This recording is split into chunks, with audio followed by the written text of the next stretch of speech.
рамен, поваренок, айтор 50-ге жакын түрү ИВУ компаниясында өндүрүлөт. Бирок кандай шартта жана кандай технология менен бренд кечи программасыны бул чыгарылышында көрсөтүп беребиз.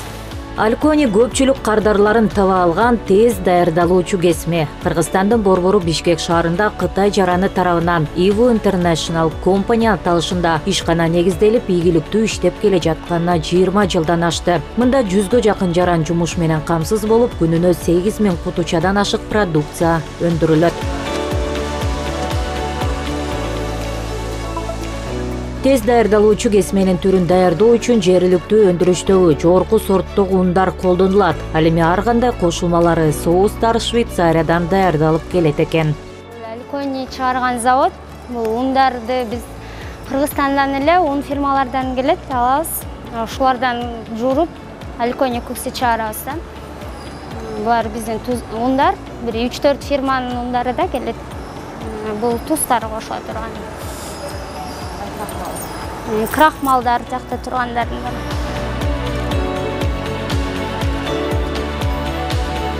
Бизде деген ошо үстүнөн жуурулуп, крахмал, туз баары кошулуп үстүнөн даярдалып, анан астына таштайт тастаны. Анан ушул жактан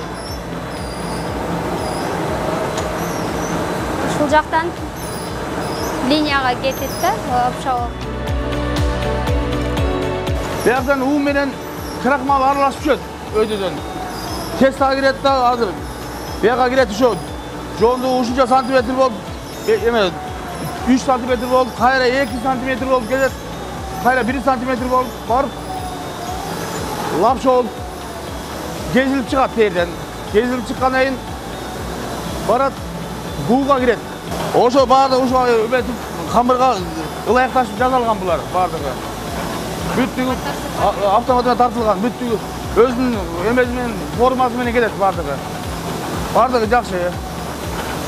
Унда иштегенден кийин ун болот, чаңсыйт, кайра тазалай сүртөбүз.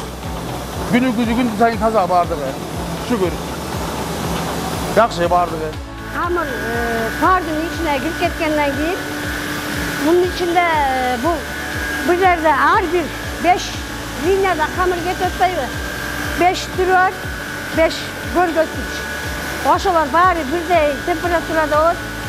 Ошол менен ичине буу чыгат. Ичинен келип, кайра биягынан чыгат камыр. Камырда мунун ичинде камыр деген башына киргенден кийин ичинен кирип, кайра чимирилип, анан кайра чыккыча бышат. Бышкандан кийин бияка келет дагы. Бычакка келет. Муздак суу менен кайра жуулабыз. Жок, жуулбайт. Муздак суу деген могу темир бычактар кескенде эме кылып турат да. Жабышпайт да. Жабышпасын үчүн ошо бычак менен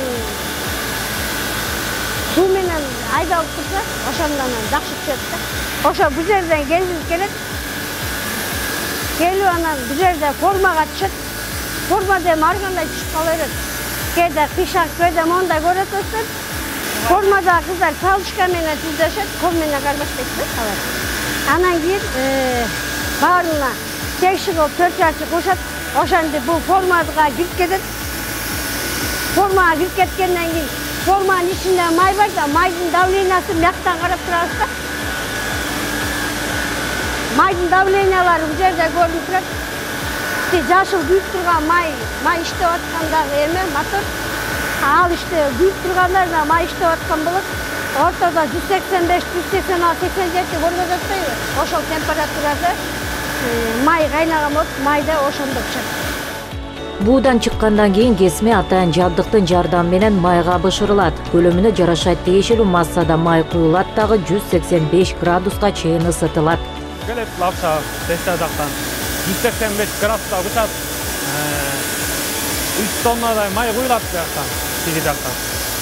Жакшы эле майлар кошот, жакшы эле жазылат бул. Таза. Ушул амеде таза эки жакта таза уборка кылып турабыз, нарак беракты. Масло менчтейм көптөн бери. Масло ушинтип 185 ар кандай весте чыгат, көлөмүнө жараша, заказга жараша чыгарабыз. Вестин ар кандай 85 85 немеде бышат бул градуста.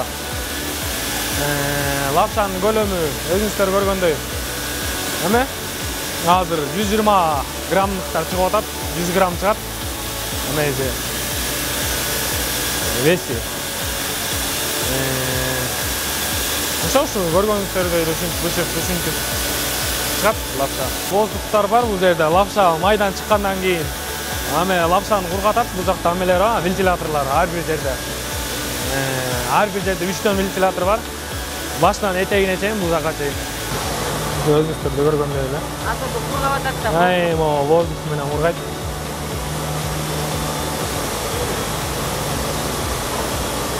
Канча убакыт кургаш керек? Муну убакыт бир эле айланат, же ушу менен кургап калат. Полный. Майдан чыккандан кийин ушу воздух менен кургап жакка салынат, анан упаковка калат.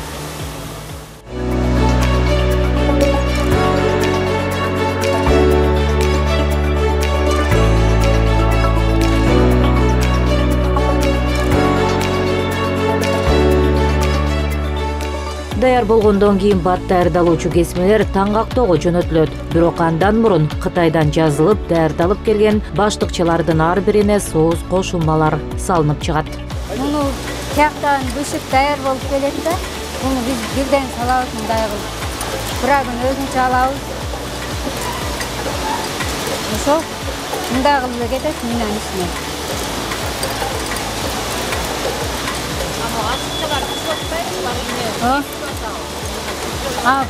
Булар эме тияктан эме сынып калат бул жерден. Такалыпчы.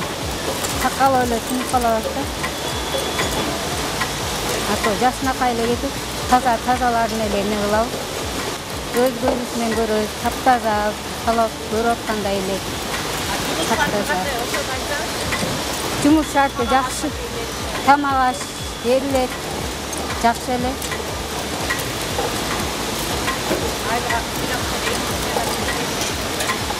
Айлык акысы эми 18 миңге чейин эле. Завод толугу менен автоматташтырылган жабдыктар менен жабдылган экен. Бул жакта адамдын күчү деле көп талап кылынбайт. Анткени бул жабдыктар көпчүлүк иштерди өзү аткарат экен. Күнүнө бул жакта 8 миңге жакын кутуча продукция өндүрүлөт. Жумушчулар күнү жана түнү болуп 2 сменде иштешет экен. Жалпысынан 80ге жакын кызматкер жумуш менен камсыздалган. Ар бир кызматкердин өзүнө тиешелүү конкреттүү аткара турган иштери бар. Бардыгына белгилүү болгон алькони, рамен жана башка 50ге жакын түрлөрү бир гана ички рынокко эмес, бир катар өлкөлөргө экспортко чыгарылат. Коңшу Казакстан, Тажикстандан тартып, Россия, Белоруссияга чейинки мамлекеттерге чейин.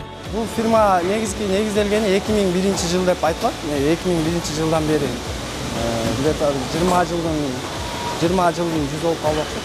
20 жылдын тегерегинде. Негизги дебүүчүсү негизи Кытай жараны. 100төн ашык киши иштешет. 2 смена болуп иштейт. Күндүзгү анан түнкү смена болуп. Түнкү сменадан где-то бир сменадан 3000-4000 миңге жакын коробка чыгарышат. Шарттары жакшы, бул абед берилет.